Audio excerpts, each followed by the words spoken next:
Over all the different components of the eye. So we'll start with the big eye model and kind of compare with the small one. So if we look at this large eye, this white part is the sclera. So the sclera is the attachment site for the muscles in the eye. And so you have 4 rectus muscles. You have superior, inferior, medial, and then lateral. And I know which one is medial and which one's lateral based off the superior oblique. All right, so this is the superior oblique muscle, and the inferior oblique is around the back. Okay. So those are the muscles of the eye, and it's the similar situation with this eye. Both of them are right eyes. Okay. I also want to show the different layers of that. That's what I like about this model. So in this model, you can see the choroid, and then you can also see the deepest layer, which is the retina. Some of the different arteries and nerves and stuff. This is the vorticose vein that returns blood right into the venous system. It's draining the choroid, right? Because the choroid is what supplies blood to the retina. And this is the ciliary nerve. And it's the ciliary nerve because this part in the front is the ciliary muscle. And the blood supply, so these are the ciliary arteries in red. And then in the retina, you have the retinal arteries and veins. Right? So that's straightforward. Okay. So let's look at the inside of the eye model.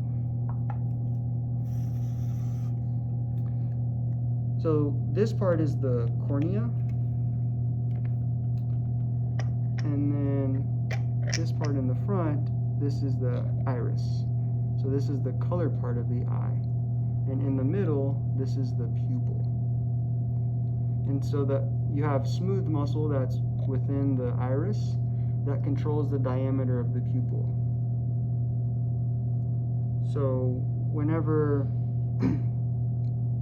the sympathetic nervous system is engaged, what's going to happen to the diameter of the pupil? Is it going to constrict, or is it going to dilate? Dilate. It's going to dilate, right, in the sympathetic nervous system.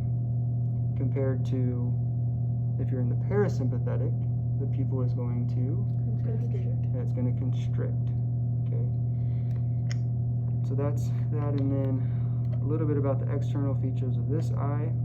So this, once again, this is the ciliary muscle, and then it's also shown on the inside of the eye, which is right there.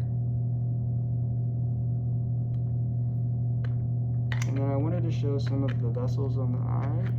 I'll turn it this way. So you can get a little bit more specific with the arteries. So you have, let's see, yeah. So you have the short posterior artery, and then you have the long posterior artery, which goes all the way towards the front. And then the vessels in the front, these are the ciliary arteries, right? Giving blood supply to the ciliary muscle. Right? And then those are the nerves. And then once again, that's the vorticose vein. So then the optic nerve will be found in here. And if I look on the inside of the eye, you'll see that this part that's kind of like pinkish, that's the retina. So you have the retina, the retinal arteries in red, and the retinal veins in purple. This is the fovea. Now the macula lutea is the part on the outside, and the fovea centralis is the dot in yellow. Okay, this is where you have a high density of, or there's lots of cones, which is for colored vision. And then this part in white, this is the optic disc. Right, so there are no rods, no cones located at this region.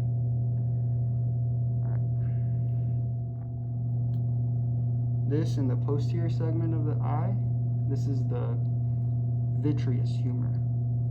So the vitreous humor is more gelatinous-like, and what it does is it presses the retina against the choroid. It makes sure that it's flush or that it's in close contact with it. And then you can also see the lens here. So this is the lens, and then I said this is the choroid earlier, and then this is the iris, which is the colored part. But I want to talk a little bit about optics. So earlier in the semester, we learned about refraction. So when photons of light travel and there's a change in the index of refraction, the light is going to bend. So it bends twice. It bends at the cornea, and then it also bends at the lens. Right, so then once it hits the lens, it travels through and hits the back of the eye within the retina. And then within the retina, that's where the rods and the cones are found. And then a signaling cascade happens, and then eventually the optic nerve is stimulated.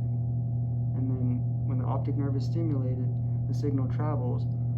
It takes a path all the way to get to the back of the brain and the occipital lobe at the region known as the primary visual cortex. Okay. And I think one other thing I wanted to show, just on this eye. So this is the lacrimal gland on the eye, and the eye muscles are. This is a right eye, and all the muscles are similar, just like this one. And that's it. What you're looking at, this is the ciliary muscle here on the outside, and these are the suspensory ligaments. The suspensory ligaments attach to the lens, and when this muscle contracts, the lens will bend. And that's it.